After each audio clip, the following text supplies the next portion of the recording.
Community policing is a term that holds great promise.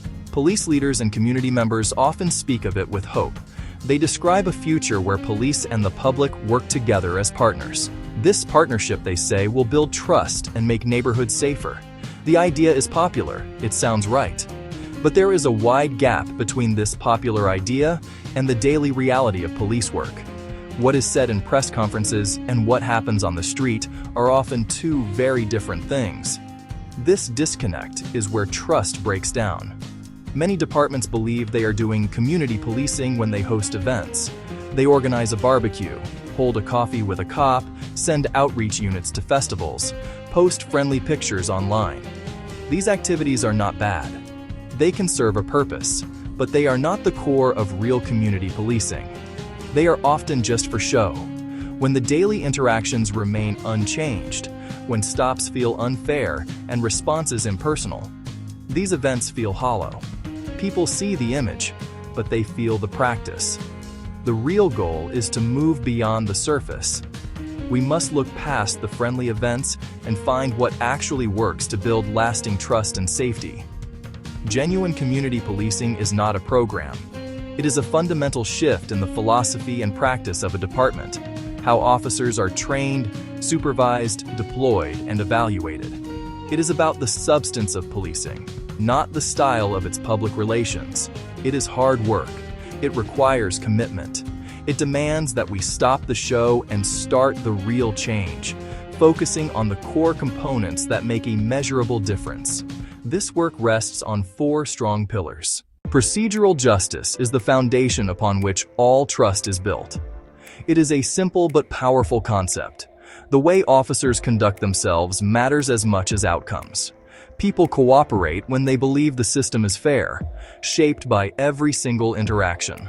Was the officer respectful? Did they explain? Did they listen? Was the decision unbiased? It is not abstract. It is concrete behaviors taught to every recruit and reinforced daily.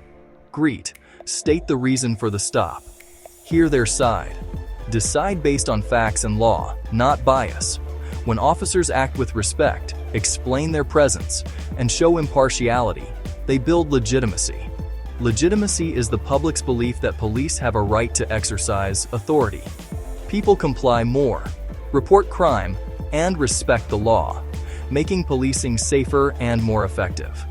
When treated unfairly, they withdraw or resist, and mistrust spirals. So procedural justice must be more than a slogan. It must be a practiced skill. Small acts of fairness, repeated over time, fill the reservoir of public trust. True community engagement is about consistency and presence, not yearly festivals or quarterly town halls.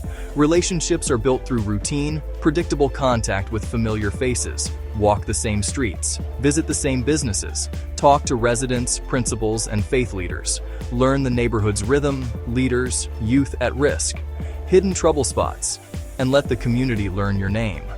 Integrate relationship building into duty. Step out each hour. Visit youth centers and seniors weekly. Build in calm to withstand crisis. If officers appear only at bad moments, fear follows. One-offs feel performative. When units don't return and old patterns resume, inconsistency breeds cynicism. Steady engagement signals long-term commitment. Police as part of the community, not just to control it. So, remember that. Problem-oriented policing represents a shift in thinking. It moves away from purely reacting to one call after another. Instead, it identifies and solves underlying problems causing crime and disorder. Officers become analysts and collaborators, not just enforcers. It asks, why does this problem keep happening here? The goal is not merely an arrest, but preventing the next incident. Seek lasting solutions, not temporary fixes. The process is systematic and collaborative. Define a recurring problem. Car break-ins here. Persistent dealing there. Collect data. When do they happen? What targets? Is lighting poor? Are escape routes nearby?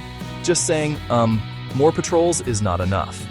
Understand the conditions allowing the problem to exist. Develop and implement a tailored solution across stakeholders. Improve lighting, add cameras, trim cover, launch awareness campaigns. Police are part of the solution, but not the only part. Then measure. Did the solution work? Success is not arrests or meetings. It is tangible harm reduction. Did break-ins drop? Do people feel safer there? Continue if yes. If not, revisit analysis. Scanning, analysis, response, assessment. A practical, measurable, and, intelligent way to improve safety. Problem-oriented policing turns insight into outcomes that neighbors can feel. Leadership commitment is the single most important factor in making community policing real. Words and actions signal what is valued. If leaders talk partnership but reward arrests and response time, officers get the message, and outreach becomes hollow. Commitment is demonstrated through policy that defines expectations. Rewrite policy to make the core duties explicit. Emphasize de-escalation. Reward trust building and harm reduction, not just enforcement stats. Supervision is where policy becomes practice. Ask, how did you build trust? What underlying problem causes these repeat calls? When supervisors model, teach, and demand fair, thoughtful policing, street culture shifts. Leaders must secure resources and time. Real community policing takes time in the schedule. Create time to engage and analyze. Adjust deployment models. Invest in training, procedural justice, communication, problem analysis. Put money and political capital where the mouth is, not a passing fad, but a permanent change. Internal culture can undermine efforts. A warrior mindset clashes with a guardian role. Accountability systems often reward enforcement volume, not problem solving. Without new metrics and feedback, the system favors enforcers over problem solvers. Deployment for rapid response leaves little uncommitted time. Relationships cannot form while racing between calls. If internal machinery is geared to something else, nothing changes. Outreach becomes a sideshow. To build public trust, get the house in order and confront internal roadblocks. The gap between idea and practice can be closed. Move from broad statements to specific, measurable actions. Align internal systems with external promises. Consistent, fair, collaborative action builds trust and improves safety.